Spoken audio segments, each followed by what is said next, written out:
एक सीधी सादी लड़की है। उसकी सास विमला तो उसे बहुत प्यार करती है, लेकिन उसकी जेठानी लता को राधा बिल्कुल पसंद नहीं। राधा अपने ससुराल में बहुत खुश थी, लेकिन उसकी ये खुशी ज्यादा दिनों तक नहीं टिकी, क्योंकि राधा का पति मिहिर उसकी सौतन ले आया। ये कौन है जी? आप किसको घर पर ले आए? ये इस घर की नई बहू और मेरी पत्नी सोनाली है। क्या? आपने दूसरी शादी कर ली?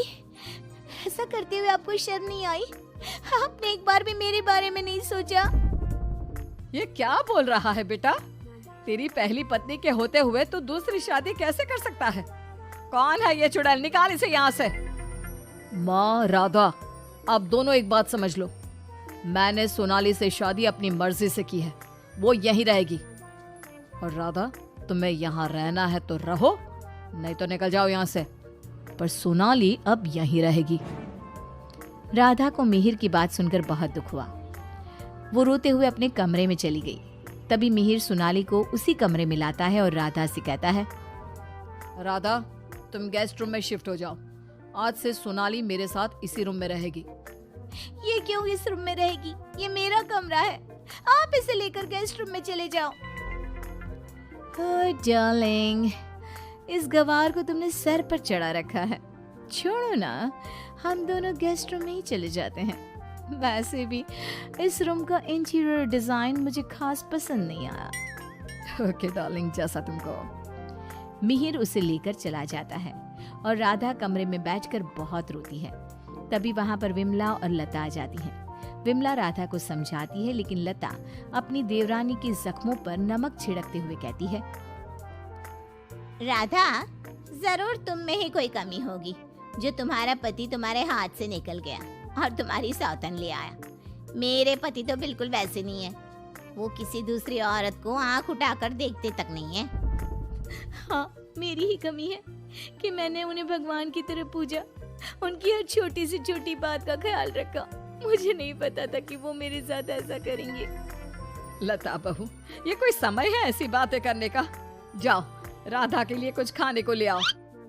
अगली सुबह सब बैठकर नाश्ता कर रहे थे, तभी सोनाली और मिहिर भी वहां आ गए। सोनाली कहती है, डार्लिंग, क्या यहाँ रोज इतना ही ऑयली ब्रेकफास्ट बनता है?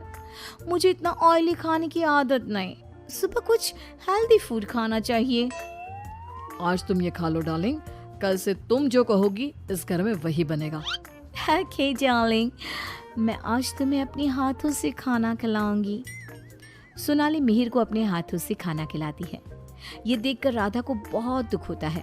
उसके बाद मिहिर अपने ऑफिस चला जाता है।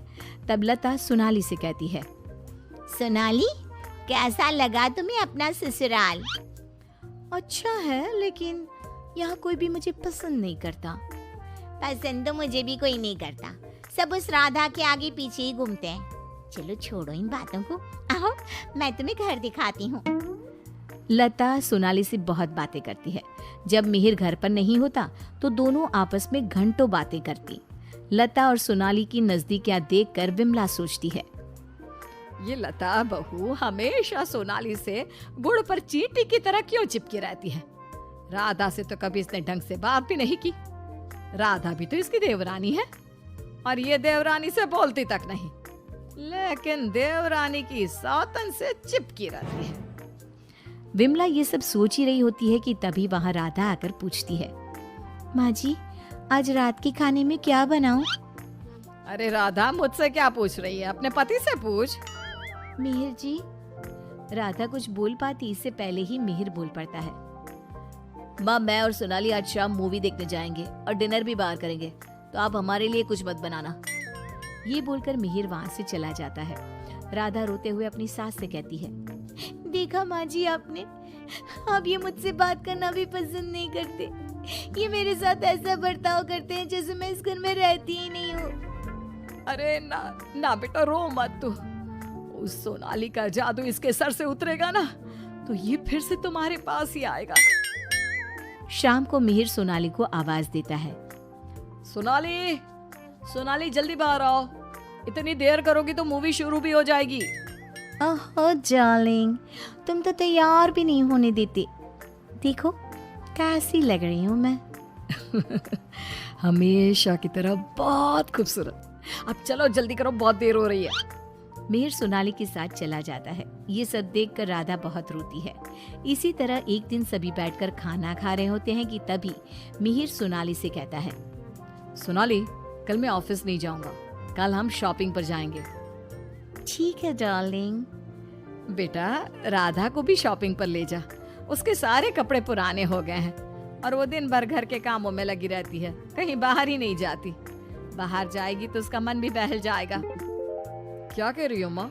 मैं राधा को लेकर बाहर जाऊंगा? कभी नहीं। सॉरी माँ, लेकिन मेरे पास टाइम नहीं है। मैं आपको रुपया दे दूंगा, आप चली जाना उसे लेकर। बेटा, तू तो राधा को बिल्कुल भूल गया है, मगर ये याद रख, वो आज भी तेरी पत्नी है और इसी घर में रहती है।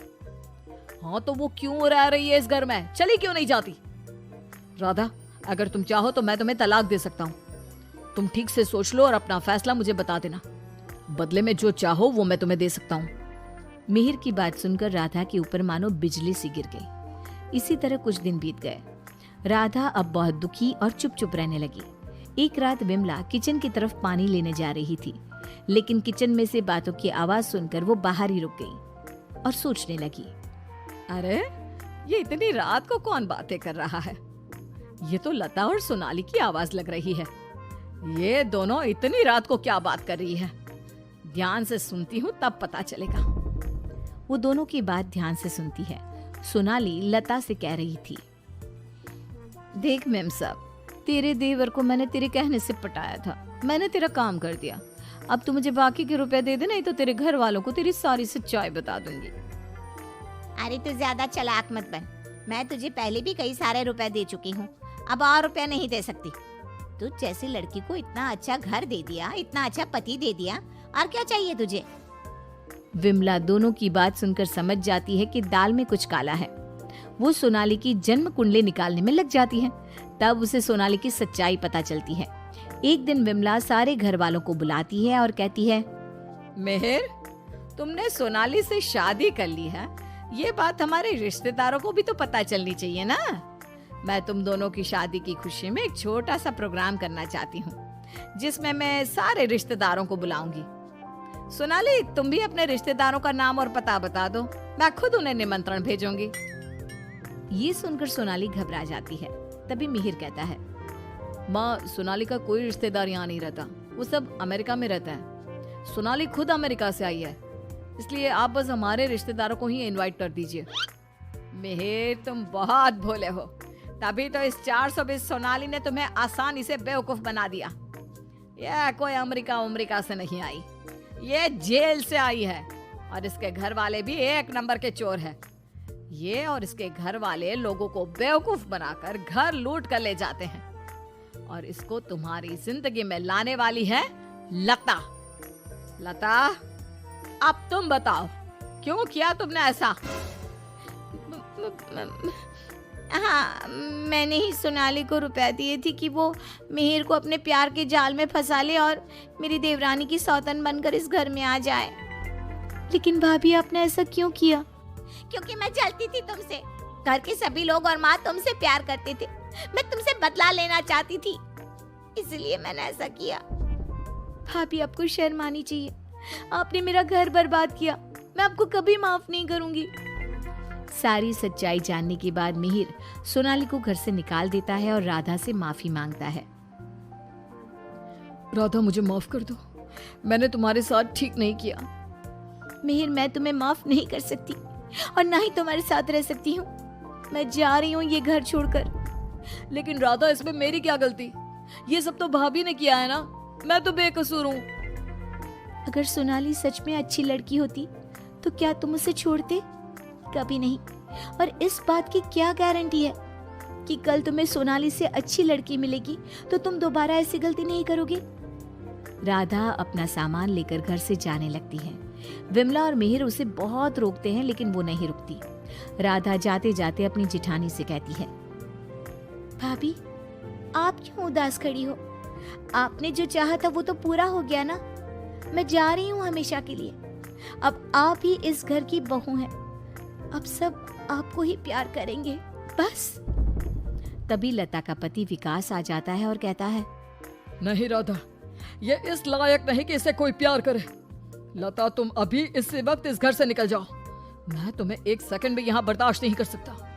अगर मैंने तुम्हें इस घर में जगह दी तो न जाने कल तुम हमारे ऊपर कौन से दुखों का पहाड़ तोड़ दोगी। लता विकास से बहुत माफी मांगती है, लेकिन वो उसे घर से निकाल देता है। लता को इस बात का पछतावा था कि उसने अपना हंसता खेलता घर बर्बाद कर दिया।